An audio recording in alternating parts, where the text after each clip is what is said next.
This is Banner in the Sky, Chapter 4. While he slept, he dreamt the dream.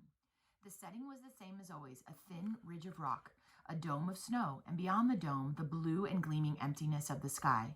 But whereas before he had invariably been alone, there were now others with him, Captain Winter and his Uncle Franz, a few paces back, and behind them a small shadowy figure, perhaps his mother, who seemed to be calling him. All the rest, though, was exactly as in the other dreams. He, Rudy, stepped up from the rock onto the snow. He stood on the very crest of the snow, and all the mountain, all Switzerland, all the world was beneath him. For a moment he knelt. Then, rising, he unstrapped a pole he had been carrying on his back, took a red flannel shirt from his knapsack, and tied the shirt to the pole by its sleeves. He set the pole into the snow, the magical shining snow upon which no man had ever stood before. And now a wind was blowing, and the shirt flapped like a flame on the white summit of the citadel. Later he awoke, and it was dawn, but the dream was still with him. Getting up, he went to the chest where he kept his few clothes, and from the very bottom, where it lay carefully folded, took out the red shirt. It was old and tattered and moth-eaten, and on the inside of the neck, in barely decipherable letters, was written the name Joseph Matt. But the dye in the flannel must have been the best, for in all the years Rudy had had it, its deep crimson had not faded. Spreading the shirt on his bed, Rudy examined it to see if the moths had been recently at work. They had. A new cluster of holes gaped from one of the armpits, and he must remember to patch them up soon, if the sleeve were not to fall off altogether. For a while he stood looking down at it, and once more, quickly, lightly, he bent and touched it. Then, refolding it, he put it back in his chest. At the hotel, there were, of course, the breakfast dishes to clean, but he did them in an hour. Excitedly, he told Tio of what had happened, and as he had been sure, the old cook was not only willing, but delighted that he should go. The dishes done, he went out and found Tony Hassler and told him to report for work at noon. When he returned, old Tio pointed at a table. "There is a note for you," he said. A note? In all his life, Rudy had never received a written message. He stared, unbelieving, at the folded sheet of paper, but when he picked it up, he saw that sure enough, it bore his own name. Opening it, he read, If you will go to Alex Bergner's shop, you will find ordered for you some things that may be useful. They are only a small token of the admiration and gratitude of your friend and fellow climber, John Winter." A shout rose into his throat and stuck there. Tio was watching him, and he thrust the note into the old man's hand. Then, remembering that he couldn't read, he snatched it back and read aloud, and even now he could scarcely control his voice. The cook's pale eyes twinkled. "Well," he said. "Go out, please." "Well," he said. "Well, things are getting interesting." And when Rudy still stood motionless, "So what are you waiting for?" "You mean I may go now?" Rudy hesitated. "But there is still the silver to be polished, and Tony Hassler is not coming until 12. "Good. That means I will have 2 hours of peace." Old Tio waved a hand at him. "Go on, off with you. Lossable. And if you do not climb like your father's son, you need not bother to come back." By the time he had finished, Rudy was in the alley. 2 minutes later, he was in the shop of Alex Bergner. On a shelf waiting for him were gleaming ice axe and a knapsack, and Herr Bergner brought him a pair of boots to try on for size. "But these are the finest." "Yes, the finest," said Herr Bergner. "This is what the captain ordered." For an hour he tramped the streets, breaking in the boots. Then he went home, and at the last minute remembered to take them off before walking on his mother's polished floors. He went to his room, changed his clothes, and came out again. And this time his mother was there. She stared at the things he was carrying, and he explained how he had come by them. "Such fine gifts," she exclaimed. "So generous." And then as an afterthought, "But what a waste, too, since you will only be using them once." Rudy started to speak, but thought better of it. "Ah, well," said Frau Matt, "your Uncle Franz can use a new axe and pack, and the shoes we can perhaps sell to a guide with small feet." Sitting on the stoop, he again put on the boots. He adjusted the straps of the pack. He hefted the axe. At 11:45, his uncle appeared in his rough climbing clothes, and once more Rudy explained about his new equipment. Franz eyed the articles with grudging admiration.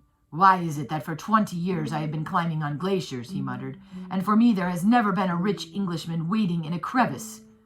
As they started off, Frau Matt appeared in the doorway. "Franz," she said. They turned, and she looked up at her brother. "You will watch out for him?" she murmured. "There is no need to worry, Ilse," he told her.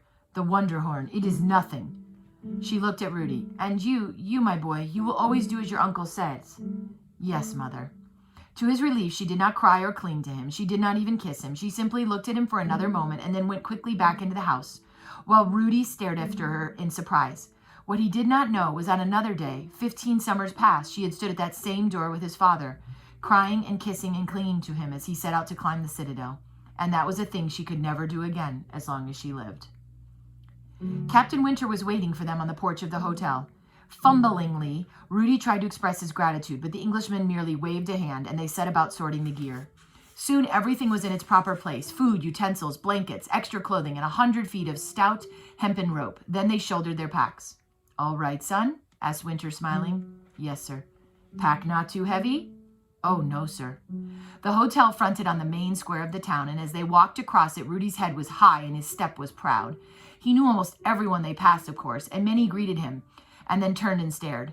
Around the central fountain where the guides gathered when they were not working, there was a rustle of interest and a row of brown bearded faces raised from conversations and card games. "So you have a helper at last, Franz," called one of the Toglich brothers. "It is good to see at last another match going to the mountains," said Andreas Krickel. A little farther on, a particularly wonderful thing happened. Klaus Wesselhoft came sauntering down the street. Klaus was 18 and an apprentice guide. He was big and strong and loudmouthed, and he made a favorite sport of taunting Rudy by calling him plate scraper and angel face. He didn't taunt him now, though. Instead, he walked past as if he had not seen him. But Rudy knew that he had seen him, seen the axe and the pack and the boots and the two men striding beside him, and suddenly his heart was singing and he wanted to shout in his joy. Then the town was behind them. They crossed the brook and round up through the meadows. They went in single file, Captain Winter first, his uncle second, himself third, and their pace was slow, but strong and steady. Soon they came to the forest edge and the wayside shrine. Winter bared his head as he passed. Franz crossed himself.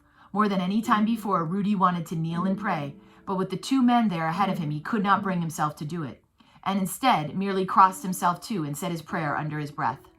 Soon after, they passed the blue spruce in which his staff was hidden, but there was no need for him to stop there today. As they climbed on, his fingers lovingly stroked the smooth haft of his ice axe. In 2 hours, they had come up on the forest onto the gray boulder slopes above. So far, so good, Rudy thought. The only thing he had been worried about was his boots, for new boots were supposed to hurt. But these felt as if he had been born wearing them. Near tree line, they stopped briefly for a bite of food and a drink of cold mountain water, and then moving on, they came to the fork in the path which Rudy had passed the day before. This time, however, their route did not bear to the left toward the citadel, but right in the direction of the Wunderhorn.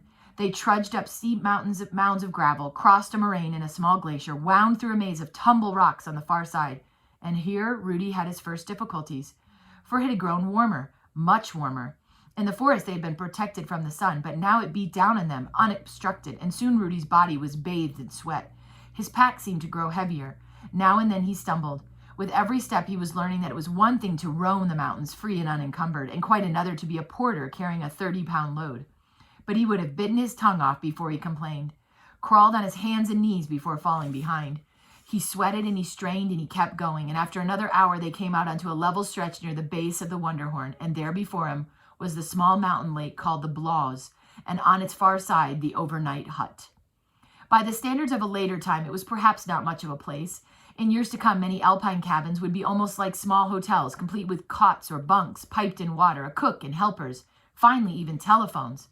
And the Blaus hut in 1865 had, to be sure, none of these. But it was nevertheless the pride of Kurtl. Built only a few seasons before to accommodate the new crowds of tourists and climbers, it was strong and snug and had space for the night for as many as 30 people. There was a great hearth and firewood brought up on muleback for cooking. There was a plank table, benches, and oil lamps, and in the loft above, reached by a ladder, piles of fresh straw on which he spread one's blankets. Once inside, the surrounding peaks and glaciers seemed as remote as the town itself, 4,000 feet below. The hut that evening was almost full with guides and their employers. Some had merely come up for the walk and view and would go down in the morning. Some would set out for one or another of the nearby peaks. All the guides, of course, were known to Franz and Rudy, and again, as in the town square, there were glances and comments that made the boy's heart swell with satisfaction. Soon all trace of his tiredness was gone. The fire crackled cheerfully, and when dusk came, the oil lamps gleamed. He and Franz and Captain Winter had their supper of meat and cheese, fruit and chocolate, and his uncle made no objection when he drank with them from their jug of wine. Later, he squatted by the fire while the others at the table smoked their pipes, talked, and occasionally threw a word to him over their shoulders. A warm glow filled his body. He was where he belonged. He was a man among men. And that is the end of chapter 4 from Banner in the Sky. We will start on chapter 5 next, which is called And Error. A-N-D, Error.